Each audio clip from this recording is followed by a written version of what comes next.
It's been a big few weeks in the world of the UFC, a competition full of the egos and drama that you could only get from the sport of mixed martial arts. As the premier MMA promotion, it will come as no shock that anything even slightly connected to the UFC tends to make pretty big news amongst fight fans, with each new development at each of the company's cards receiving a ton of coverage from the media. It can be difficult keeping up with so many stories, but not to worry. In today's video, we're going to be running down some of the best bits of news from the last few weeks, so strap yourselves in and get ready for a knockout of a video. First up, Conor McGregor's transformation. One of the biggest stories of last year, of course, was when Conor McGregor made his return to UFC action with 2 fights against Dustin Poirier, but his second clash against the American ended in a cruel tragedy as McGregor suffered a broken leg in the dying seconds of only the first round of the fight. To add insult to horrific injury, this was McGregor's second straight loss to Poirier, adding to speculation from many that he has perhaps lost his way and should consider permanently calling time on his career in combat sports. Well, in typical Conor McGregor fashion, the Irishman has told the haters to swivel on it and has set about preparing for his comeback with a renewed sense of dedication and intensity, and boy are the results becoming evident. It's been relatively quiet for McGregor since the injury, something you'd expect for an athlete undergoing rehab for an injury as serious as the one he suffered, but he has recently broken that silence by sharing a short video of himself working out on his social media, utterly shocking fans with how clear his body transformation has been. It's very obvious that he hasn't taken the whole broken leg thing as an excuse to skip gym days.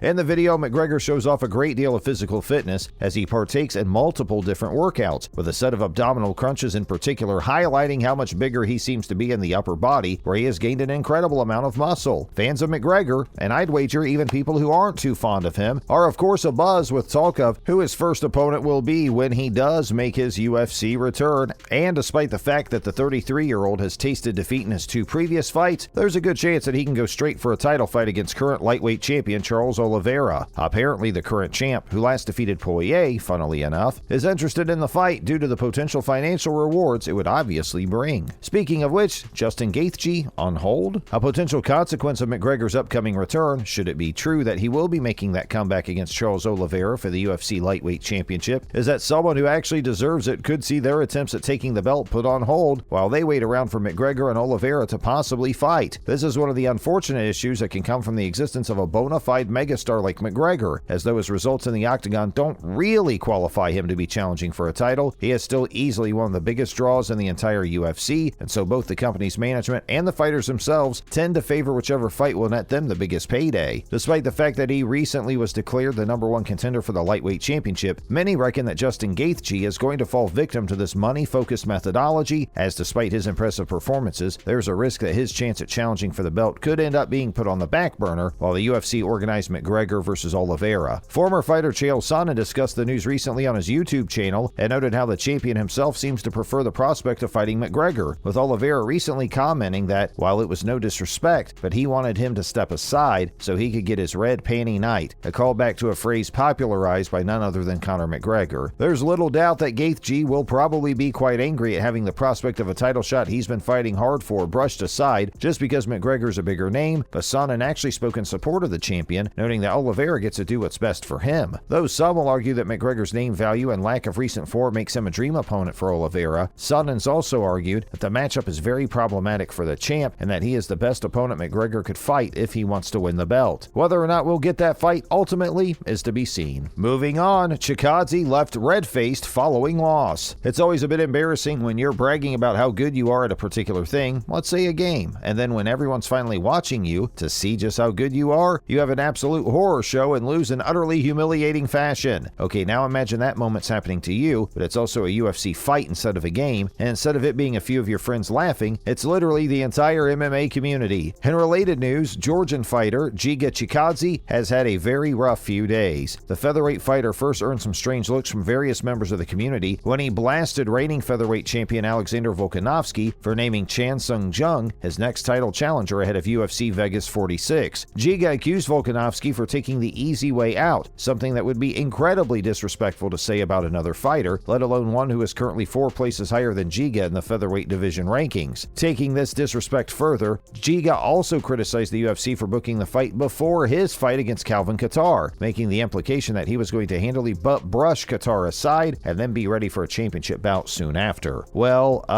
that was not what happened. In a night that Giga will absolutely hope to forget, he was battered from pillar to post at Vegas 46, being soundly beaten by Qatar and losing in a lopsided decision. It wasn't even close, as there was no doubt left that Qatar was absolutely the better man on the night. Chikadze obviously immediately started to make excuses for the defeat by loudly proclaiming that he would defeat Calvin on 9 out of 10 occasions, a statement that seems all the more bizarre considering how decisive this loss was. This marks Chikadze's first loss in the UFC, breaking his winning streak and no doubt hurting his campaign for a future featherweight title shot. And of course, Volkanovski laughs at Chikadze. It will come as no great shock that while Chikadze will be looking back on Vegas 46 as a real low, some found it to be a tad more enjoyable, and chief amongst those, apparently, is the featherweight champion himself, Alexander Volkanovski. Having been criticized and called out for apparently taking an easy opponent and ducking the potential challenge of Chikadze, the Australian has taken great delight in seeing Giga knock down a peg or two and has spoken to the media recently to give his thoughts on the matter, rubbing further salt into his colleagues' wounds. Talking to the MMA Hour, the champ agreed that trash talk's part of the game of the MMA world, but there is a line when someone crosses over into real disrespect, and he feels that this is a line that Giga crossed. Volkanovski has noted that Chikadze disrespected not only him, but also Calvin Kattar and Chan Sung Jung, and that the entire incident has left the Georgian looking like a bit of an idiot. That was perhaps the nicest thing Alexander said about Giga, as he then tore into him with a brutal assessment of his performance at Vegas 46, pointing out that with his Giga kick technique nullified, he ends up being a punching bag that would have been made to look really, really bad if he'd actually ended up facing Volkanovski. In the end, in the champ's words, he feels that Giga has shown everyone that he's not really at that level yet, so he has no right to demand title shots. And finally, Fury versus Ngannou building. We're going to end today's video off by discussing the latest development in a story that's been brewing for about a year now, and that is, of course, the potential boxing match between Tyson Fury and UFC heavyweight champion Francis Ngannou. There have been conversations about this potential crossover fight for at least a year now, but their speculation has become increasingly intense as Ngannou's approaching the end of his UFC contract, which is currently set to expire after his fight against Cyril Gane, scheduled for UFC 270. Of course, if Ngannou is successful in his attempt to defend his title, it will activate the Champions Clause in his contract, which will automatically renew it for either a further 3 fights or a calendar year, whichever comes first. But regardless, the fact remains that he is very close to being able to walk away from the UFC. Dana White and company don't seem to be too worried, however, as Ngannou has made it known that he would like to continue his UFC career while also stepping into a boxing ring, fighting Tyson Fury while remaining under the UFC banner. And that's everything. Thanks for watching.